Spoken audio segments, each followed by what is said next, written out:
लोग सैकड़ों मिल के करेंगे। जी जो दुआ तन्हाई में कबूल नहीं होती है वह दुआ 10, 20, 50 मुसलमान के बीच में कबूल होती है। मुमकिन है कि मैं गुनहगार हूँ, मैं बदकार हूँ, लेकिन जहाँ 40 मुसलमान रहते हैं ज़रूर कोई ना कोई अल्लाह वाला होता है। और मुमकिन है कि मेरे गुनाहों की वजह से दुआ रद्द हो जाए, लेकिन वो 40 मुसलमान जिसमें एक अल्लाह का वली होता है उनके आमीन कहने की वजह से दुआ कबूल हो जाए। इसलिए आज की इस महफिल में इज्तिमाई दुआ में सारे लोग शरीक रहेंगे, इस बीच में उठ के नहीं जाएंगे। महफिलें हमेशा नहीं होती हैं, कभी कभी होती है। महफिल पढ़ने वाला भले ही डेली पढ़ता हो, लेकिन सुनने वाले लोग कभी कभी सुनते हैं। जब पढ़ने वाला वो उकताता नहीं है तो सुनने वाले को भी नहीं उकताना चाहिए। आप लोग कल सोए हुए थे और आज जाग रहे हैं और कल सोएंगे आप, मगर अल्हम्दुलिल्लाह ये फ़कीर जो आपसे गुफ्तगू कर रहा है अभी लगातार 30-40 रातों से मुसलसल खिताब कर रहा है और दिन में सफ़र कर रहा है। अभी मैं बैठा था तो नींद आ रही थी, लेकिन जब गुफ्तगू शुरू करता हूं तो 4-4 घंटे गुफ्तगू हो जाती है, नींद का एहसास नहीं होता।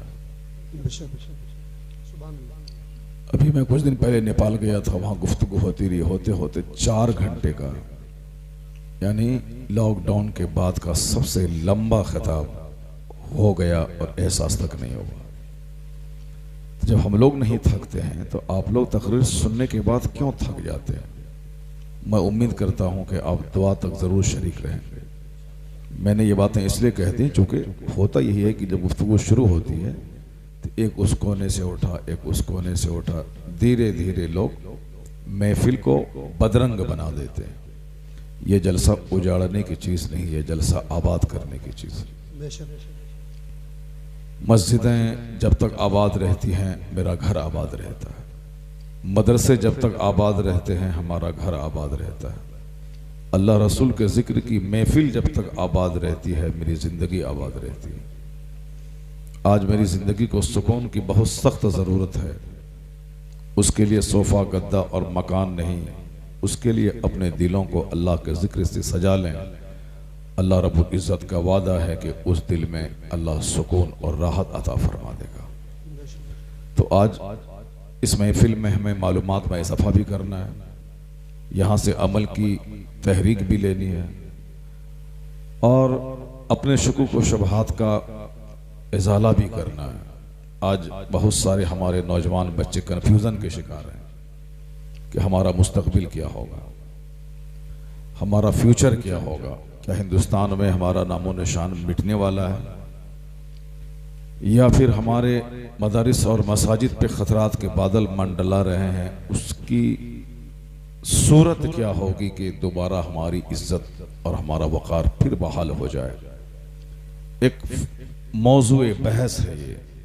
उत्तर प्रदेश में इलेक्शन हुआ, सारा हिंदुस्तान बेचैन था, यहाँ का नतीजा बरामद हुआ, बहुत सारे लोग खुश हैं, बहुत सारे लोग को इत्मीनान नहीं है।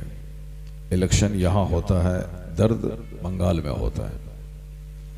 इलेक्शन बंगाल में होता है, मौजूए बहस वो इलेक्शन यहाँ बना रहता है। चूँकि आज बहैसियत मुस्लिम सबों को इस दर्द का एहसास है कि जो कुछ मैंने गफलत में किया, अब मुझे बहैसियत मुस्लिम कहीं भी कांटा चुभे उसका एहसास मेरे वजूद में होना चाहिए। एक मकान में लगी हुई ईंट के समान सारी ईंट मकान को पुख्तगी अता करती। इंतशार मसले का हल नहीं, बल्कि अब हमें अपनी एक्टिविटीज़ पर नज़रसानी करने की ज़रूरत है। ये सारी बातें भी बीच बीच में आएंगी, मगर सबसे पहले मैं आपको ये बावर करा दूं और बता दूं कि हम लोग इंसान हैं और हम कमज़ोरी का पुतला है। हमारी जो हिस्ट्री है, हमारी जो तारीख़ है, वो इतनी ही है कि हम पानी की एक बूंद से पैदा हुए। हमारी तारीख इतनी ही कमजोर है कि हम मिट्टी का पुतला थे, उस पुतले में जान डाली गई और फिर उसको पानी की एक बूंद बनाकर बाप की रीढ़ की हड्डी में सेव किया गया और उसी पानी के कतरे को मां के सीने की हड्डी में रखा गया और वह दोनों कतरे निकलकर एक जगह जमा होते हैं। फिर उसी कतरे जलील से नाक नक्शे तैयार होते हैं और हम उस तंग कोठरी में सबसे खतरनाक चीज, नापाक चीज, माहवारी खून खा के मां के शिकम में जिंदा रहते हैं और फिर वहां से मां की शर्मगाह के जरिए से हम इस दुनिया में कदम रखते हैं। कितनी हमारी कमजोर तारीख है और ये इंसान चला है खुदा से बगावत करने, ये इंसान चला है अल्लाह रब्बुल इज्जत के दीन को ख़त्म करने। इतना जान लें कि आप जो कुछ मैंने आपसे कहा ये मेरी फिक्र नहीं, ये कुरान करीम कहता है फलयंजुरिल इंसान मिम्मा खुलिक़ मिम्मा इंदाफिक़ यख़रुजु मिन बैनि सुल्ब वत्तराइब इन्नहु अला रजइही लक़ादिर। A man should consider in his creation how he is created। यानी एक आदमी को अपनी पैदाइश पे गौर करना चाहिए कि वो पैदा हुआ कैसे। दुनिया में और है ही क्या, एक इंसान ही है। इंसान के लिए सारी चीजें बनाई गई और ये इंसान कैसे बना है कुरान करीम में दर्जनों जगहों पे इसका चर्चा है। यह इंसान के लिए ही कुरान नाजिल हुआ है, इंसान के लिए ही यह आसमान बना है, इंसान के लिए ही जमीन बनी, इंसान के लिए ही ये सीजनल फ्रूट्स हैं, ये मां की छाती का दूध हमारे ही लिए है, ये गाय और भैंस के थनों का दूध भी मेरे लिए है, ये परिंदों का गोश्त भी मेरे लिए है, ये दरिया की मछलियां भी हमारे लिए हैं, जमीन से उगने वाली सारी फसलें भी हमारे लिए, ये सारी नेमतें बिल्कुल काउंटलेस ब्लेसिंग्स, यानी इतनी नेमतें हैं कि बंदा उसको गिन नहीं पाए। बेशुमार नेमतें अल्लाह की, आंख, जबान, हाथ, पांव, सारा जिस्म, ये करोड़ों फंक्शन, सिर्फ एक रग थोड़ी सी दब जाती है तो बंदे का ब्रेन हेमरेज कर जाता है, बंदा सांस नहीं ले पाता। अगर लंग्स में थोड़ी सी खराबी हो तो ऑक्सीजन के बगैर जिंदा नहीं रह सकता, मसनूई ऑक्सीजन, फिर वही तड़प तड़प के जान दे देता। ये सारी नेमतें सर से लेके पांव तक। एक आदमी के पास आंख नहीं है, वह सोचता होगा कि काश किराए के घर में मैं रहता मगर वो आंख रहती ताकि मैं दुनिया को देख सकता, अपनी बीवी और अपने बच्चों के चेहरे को मैं देख पाता कि मेरी बीवी कैसी है, मेरे बच्चे कैसे हैं। और वही आंखें हमारे पास हैं, उस आंख की हमारे नजदीक कोई अहमियत नहीं है, चूंकि वो नेमत मौजूद है। जब नेमत छिन जाती है तब उस नेमत की कदर का एहसास होता है। एक गूंगा आदमी बोल नहीं सकता, उसके सामने आप जबान कैंची की तरह चलाते हैं। अब आप समझ जाएं कि कितनी बड़ी नेमतें अल्लाह ने आपको अता की। वइन तउद्दू निअमतल्लाहि ला तुहसूहा, तुम अल्लाह की नेमतों को गिनना चाहोगे तो गिन नहीं पाओगे। बस एक इशारा है कि सारी नेमतें मेरे लिए, आंख, जबान, कान, दिमाग, पेट का फंक्शन, पांव का, हाथ का, ये सारी चीजें, दुनिया, सोने का घर, सोने का मकान, सब कुछ मौजूद है, मगर आदमी का ब्रेन नहीं, वो पागल है, सब बेकार है। 1000 बीघा जमीन हमारे पास मौजूद है मगर बोलने की ताकत नहीं है तो सब बेकार है। सबसे बड़ी नेमत है ये कुव्वत गोयाई, ये कुव्वत समाअत, ये कुव्वत बसारत, ये कुव्वत फहम, ये सारी चीजें सबसे बड़ी नेमत है और अल्लाह ने हमको और आपको अता फरमा दी। ये सारी नेमतें हमारे लिए, जमीन आसमान, रात का अंधेरा, दिन का उजाला, मौसम की तब्दीली, ये जमीन की जो शक्ल है, कहीं पहाड़, कहीं डेजर्ट, कहीं झरना, कहीं नदी, कहीं नाला, ये सब हमारे लिए। कहीं आम, कहीं सेब, कहीं संतरा, कहीं अखरोट, ये सारी नेमतें हमारे लिए है कि तुम खूब जी भर के आम खाओ, लीची खाओ, सब खाओ। जरूरत पड़े कभी दूध खाओ, कभी गोश्त खाओ, कभी मछली खाओ। ए लड़का, ए बैठो, बाहर जाके नाचेगा दुकान में, बदतमीज कहेगा।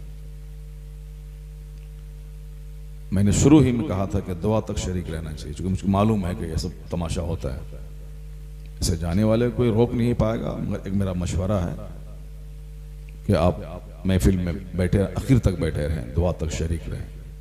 रोज़ाना नहीं जागते हैं, कभी कभी जागते हैं। मुमकिन है कि अल्लाह की वो ख़ास रहमतें जो अभी नाजिल नहीं होंगी वो दुआ के वक़्त नाजिल हो जाएंगी। बंदा को हमेशा किसी भी नेकी को हल्की नहीं समझना चाहिए। मुमकिन है कि रात भर बैठे रहे ट्रेन के इंतज़ार में, ट्रेन का टाइम है 2:10 पे, उसी वक्त बाथरूम चले गए, ट्रेन आई और चली गई।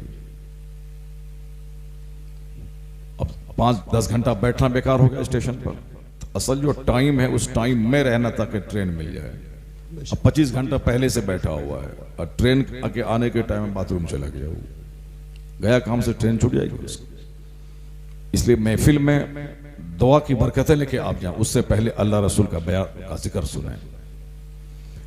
सारी नेमतें हमारे लिए, रात और दिन की नेमतें, सिर्फ रात ही रहती तो जीना मुश्किल हो जाता। अल्लाह ने रात के बाद दिन को पैदा किया ताकि दिन के उजाले में कामकाज कर सको, नौकरी करो, स्कूल जाओ, पढ़ो लिखो, खेती बाड़ी करो, और रात में 8 घंटे की गहरी नींद लो ताकि पिछले दिन की सारी थकावट को भूल जाओ। ये सारी नेमतें हमारे लिए। रात ही रहती तो जीना मुश्किल होता, या दिन ही रहता तो जीना मुश्किल हो जाता। सिर्फ सर्दी का मौसम रहता तो भी जीना मुश्किल हो जाता, और सिर्फ गर्मी का मौसम रहता तो भी जीना मुश्किल हो जाता। गर्मी का अपना अलग असर है ताकि खूब पसीना बहे और अंदर में जितना भी जहरीला मवाद है निकलता रहे। जाड़े का एक अलग बेनिफिट है कि ताकि खूब नज़ला जुकाम हो, ताकि अंदर से जॉन्डिस के मर्ज की सारी जड़ें कट जाएं और बिल्कुल एक ग्रीस की तरह बदन की वायलिंग हो जाए। बारिश के मौसम की अलग यूटिलिटी है कि तमाम जबरदस्त गर्मी और बारिश के कतरे फोड़े फुंसी निकाल कर खतरनाक बीमारियों को निकाल दे, आदमी रिफ्रेश्ड हो जाए। जो क्वालिटी सर्दी में है वो गर्मी में नहीं, जो गर्मी में है वो सर्दी में नहीं, जो बारिश के मौसम में है वो गर्मी में नहीं। सब मौसम का अलग अलग रंग है। अल्लाह क्या फरमाता है, इन्ना फी खल्क़िस समावाति वल अर्द वख्तिलाफिल लैलि one Nahar लआयातिल लिउलिल अलबाब। Undoubtedly, in the creation of the heavens and the earth, in the changing of the night and the day, are tokens for those who keep sense. जमीन आसमान की पैदाइश में और रात और दिन के बदल बदल कर आने में अक्लमंदों के लिए आंख खुलने की बात है। यानी हमारे लिए इबरत और दर्स हयात है हमारे लिए। कौन अक्लमंद? अल्लज़ीना यज़कुरून अल्लाह क़ियामन व क़ुऊदन व अला जुनूबिहिम व यतफ़क्करून फ़ी ख़ल्क़िस समावाति वल अर्द। The wise is one who consider in the creation of the heavens and the earth. अक्लमंद वो है जो जमीन और आसमान की पैदाइश में गौर करता है। जमीन कैसे बनी, आसमान बगैर खंबे के कैसे खड़ा है। बेवकूफ और अहमक को सिर्फ बिरयानी चाहिए, चाहे वो वलीमा की बिरयानी हो या तीजा और 40वां की बिरयानी हो। बेवकूफ को सिर्फ खाना चाहिए, और अक्लमंद वो अपनी जिंदगी के बारे में सोचता है कि मैं खाने के लिए पैदा हुआ हूं या मेरा कोई दूसरा काम है। बेवकूफ की सारी जद्दोजहद सिर्फ खाने, पहनने, सोने, बच्चा पैदा करने और मर जाने पे रहती है। और अक्लमंद के लिए ये सारी बातें कुरान करीम में की गई हैं कि अक्लमंद जमीन पे गौर करता है कि जमीन है क्या। अक्लमंद आसमान पे गौर करता है कि आसमान क्यों बना है। अक्लमंद मौसम की तब्दीली पे गौर करता है कि मौसम क्यों बदलता है। अक्लमंद बचपन, जवानी, बुढ़ापे पे रिसर्च करता है कि मेरी जिंदगी 100 साल के अंदर तीनों स्टेज से क्यों गुजरती है। अक्लमंद दूसरों के अंजाम से सबक हासिल करता है। हजारों घंटे की तकरीरें एक तरफ, अस्सईद मवउइज़ लिगैरी, अक्लमंद नेकबख्त वो है जो दूसरों से नसीहत हासिल कर ले। 50 घंटे की तकरीर एक तरफ, व कफा बिल मौत वाइज़ा, हदीस में आया है कि मौत ही वाजो नसीहत के लिए काफी है। यानी एक दूसरे का जनाजा, दूसरे की लाश करोड़ों किताबों की नसीहत पे भारी है कि मेरी ही तरह वो बंदा था, मकान दुकान गाड़ी का प्लान बनाता था, लेकिन मौत ने मोहलत नहीं दी। अब उसका पूरा जिस्म कीड़े मकोड़े की खुराक बनने के लिए कब्र में चला गया। सारी तमन्नाएं रह गई, वो खुद चला गया। हुकूमत किसकी बनेगी ना बनेगी, 10 घंटा तक बैठ के तबसरा किया था। ताजपोशी कल होगी, वो 3 दिन पहले चला गया। खूब पॉलिटिकल गुफ्तगू की थी, गिनती बाद में होगी, पहले वो खुद मर गया। इस बीच में न जाने कितने लोग मर गए, बड़े बड़े उलमा, बड़े बड़े मशाइख। तो उत्तर प्रदेश तो अपनी जगह रहा, वो अपने अंजाम को चला गया। इसलिए बुजुर्गों ने कहा है कि ज्यादा दुनिया और दुनिया की सल्तनत के बारे में मत सोचा कर, यह सोचा कर कि तेरी मौत कल होगी तो किस हालत में मौत होगी। तो गुटखा खाते खाते मरेगा या सजदा करते करते मरेगा, तो बाथरूम में मरेगा या मस्जिद में मरेगा, कब्र में तेरे साथ क्या होगा, मैदान महशर में तेरे साथ क्या होगा, कौन आएगा कौन जाएगा वो तो दुनिया बनाने वाले को मालूम है। मगर तुझको ये सोचनी चाहिए, ये फिक्र करनी चाहिए कि अगर मैं अभी मर गया तो 1 करोड़ गुनाह है और 100 नेकी है, मेरा क्या होगा। मैंने जिंदगी के सारे कीमती लम्हात फजूल बातों में गुजार दिए। फजूल बातें 1 करोड़ हैं, अल्लाह का जिक्र 1 लाख भी नहीं है। अब बंदा को इस पॉइंट पे गौर करना चाहिए। इतना कमजोर है ये बंदा, बातें बड़ी बड़ी कहता है। 1 मिनट के बाद मौत की तलवार गर्दन पे चलेगी, इनका सारा सपना मिट्टी में मिल जाएगा। ख्वाब शर्मिंदे ताबीर भी नहीं हो पाएगा, अपने अंजाम को पहुंचेगा। फरिश्ता बोलेगा चलो जहन्नम की खिड़की खोल दो। अब सारी करोड़ों साल, सारी जिंदगी नहीं बल्कि आखिरत का सारा लम्हा आखिरत जहन्नम की आग में जलता रहेगा। अब साहब उसको फिक्र है लखनऊ में कौन बैठेगा, सबसे बड़ा प्रधानमंत्री, सबसे बड़ा लीडर वही है कि 2-4 घंटे तबसरा करता है लखनऊ में ताज किसके सर पे जाएगा। अब करोड़ों साल जलो जहन्नम में, यानी बातें बहुत बड़ी बड़ी हैं। 1 मिनट के बाद बंदा मरेगा और अपने अंजाम को पहुंचेगा, उसकी कोई फिक्र नहीं है। अपनी हद में बंदे को रहना चाहिए, जो अपना मकसद हयात है उस पर गौर करना चाहिए। इसी तरह की 2-4 बातें मैं कुरान करीम की आयतों के हवाले से आप तक पहुंचाऊंगा, अब गौर से सुनिएगा। मगर पहले जो बात छिड़ गई है मैं उसको मुकम्मल कर देता हूं, फिर उसके बाद मैं दूसरी आयत करीमा को टच करता हूं।